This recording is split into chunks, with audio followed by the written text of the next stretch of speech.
इस वक्त की बड़ी खबर बिहार के सियासत से निकलकर सामने आई है, जहां पर पूर्व सांसद बाहुबली नेता आनंद मोहन के खिलाफ जो याचिका सुप्रीम कोर्ट में दाखिल की गई थी, उस याचिका पर सुनवाई टल गई है। बीते 6 फरवरी को इस पूरे मामले में सुनवाई की गई थी, जिसमें आनंद मोहन को बड़ा झटका लगा था और कहा गया था कि आनंद मोहन का पासपोर्ट भी जब्त कर लिया जाए और आनंद मोहन को हर 15 दिन में स्थानीय थाने में जाकर हाजिरी भी लगानी थी। उसके बाद ये तय किया गया था कि 27 फरवरी को इस पूरे मामले में विस्तृत तौर पर सुनवाई होगी, लेकिन आज की सुनवाई टल गई क्योंकि जज अनुपस्थित थे।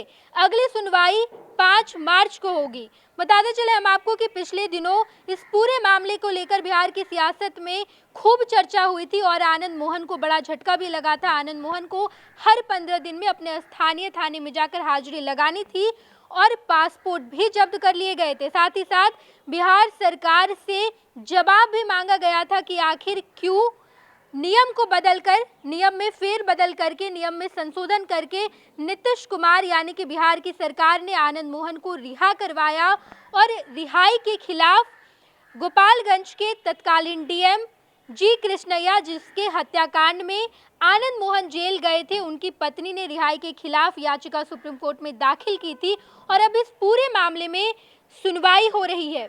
बीते दिन जब 6 फरवरी को सुनवाई हुई थी तो उस वक्त बिहार सरकार को सुप्रीम कोर्ट ने ये कहा था कि आप जवाब दीजिए, जो जवाबनामा है वो दाखिल कीजिए कि आखिर आपने जो नियम में संशोधन क्यों किया और आनंद मोहन को जेल से बाहर रिहा क्यों करवाया। और इस पूरे मामले को लेकर आज बिहार सरकार को जवाब देना था, लेकिन आज की सुनवाई टल गई और अब इस पूरे मामले में जो सुनवाई है वो 5 तारीख को होगी, यानी कि 5 मार्च को। पूर्व डीएम की पत्नी ने दायर याचिका में बताया था कि गोपालगंज के तत्कालीन डीएम जी कृष्णैया की पत्नी उमा कृष्णैया ने आनंद मोहन की रिहाई का विरोध किया। सुप्रीम कोर्ट में उन्होंने आनंद मोहन की रिहाई के आदेश को रद्द करने की अपील की थी। इस याचिका में कहा गया कि साल 1994 में गोपालगंज के तत्कालीन डीएम जी कृष्णैया की हत्या कर दी गई थी। मामले में आनंद मोहन को दोषी करार किया गया था। उसके बाद पटना हाई कोर्ट ने इस मामले में सुनवाई करते हुए फांसी की सजा और को उम्र कैद में बदल दिया था। जेल नियम बदल गया और उसके बाद आनंद मोहन अप्रैल 2023 में बिहार सरकार ने उन्हें जेल से बाहर निकाला। जेल के नियमों को बदला गया, उसके बाद आनंद मोहन को बाहर निकाला गया था।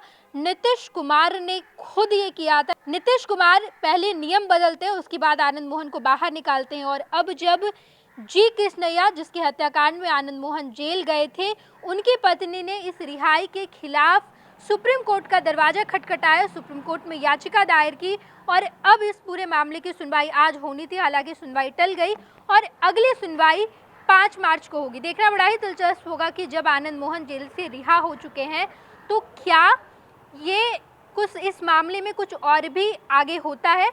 क्या आनंद मोहन जो जेल से बाहर है, क्या वो फिर से जेल जा सकते हैं या फिर उनकी जो मुश्किलें हैं वो बढ़ जाएगी। तमाम खबरों से हम आपको रूबरू कराते रहेंगे। देखते रहिएगा फ्रेश बिहार झारखंड। धन्यवाद। पैनोरमा ग्रुप, जो सोचता है वो करता है। ये लो मुंह मीठा करो, आज मैंने अपना जॉब छोड़ दिया, अब हम पूर्णिया वापस जाएंगे। जॉब छोड़ दिया है? मतलब ये घर कैसे चलेगा, हम करेंगे क्या और माँ बाबूजी क्या बोलेंगे? इसलिए मैं एक और मिठाई का डब्बा लाया। अपने बिजनेस के लिए लोन अप्रूव हो गया। अरे लोन अप्रूव हो गया वो तो ठीक है, लेकिन पूर्णिया में हम रहेंगे कहाँ? अपना घर भी तो नहीं है वहाँ। इसलिए तो एक और मिठाई का डब्बा अलग से लाया हूँ। हमने पूर्णिया में घर ले लिया है, पूर्णिया के ई होम्स पैनोरमा में। पूर्णिया में पैनोरमा ग्रुप लेकर आए हैं ई होम्स पैनोरमा। बड़ा घर, आलीशान जिंदगी और अत्याधुनिक सुविधाओं के संग। अरे अरे, अब क्यों मुंह मीठा करवा रही हो? क्योंकि हम घर वापसी जो कर रहे हैं। घर वापसी की खुशी पूर्णिया में ई होम्स पैनोरमा के संग। ई Homes Panorama, luxurious lifestyle redefined.